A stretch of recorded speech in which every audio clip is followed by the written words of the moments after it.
Let's discuss about mutual funds and exchange traded funds. When you buy a particular stock of a listed or an unlisted company, you generally invest only in the financial well-being of that company itself.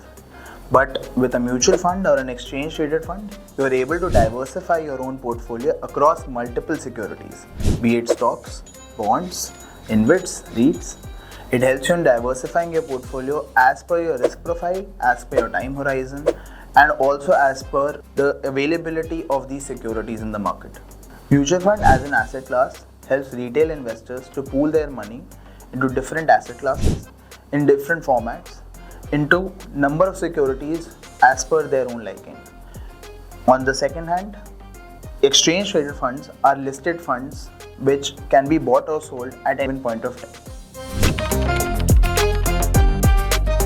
The main areas of difference between a mutual fund and an exchange traded fund are: number one, mutual funds are open-ended funds and they help anyone and everyone to buy the fund at a particular net asset value. Typically, mutual funds are actively managed funds where there is an appointed fund manager who manages the fund as per the set investment objective. Whereas ETFs, they are passively managed funds. The investment objective of the fund is already set out, so the appointment of a fund manager is only to mimic the index.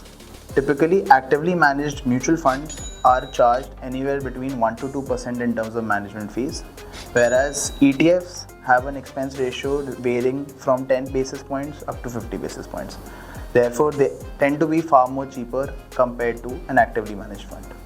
Actively managed funds, on one hand, are difficult to monitor as the fund's performance and fund's mark-to-market settlement happens at the end of the trading day, whereas the entire portfolio is given to you at the end of the month.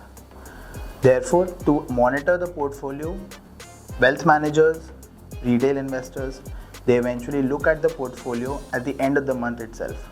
Whereas in exchange traded funds, the management and monitoring of the fund itself is fairly simpler. They are listed on the platform, and since they are mimicking the index, the ratio of investments across the fund's investment objective is already predefined. Lastly, to invest as per your short-term and long-term objectives, to invest in an actively managed fund, you have to look at the fund manager's performance, their existing profile, their existing diversification across asset classes, and also at the same time the expense ratio of the fund. Whereas while investing in an exchange traded fund, you only have to look at the liquidity factor and also the expense ratio, which is fairly minimal.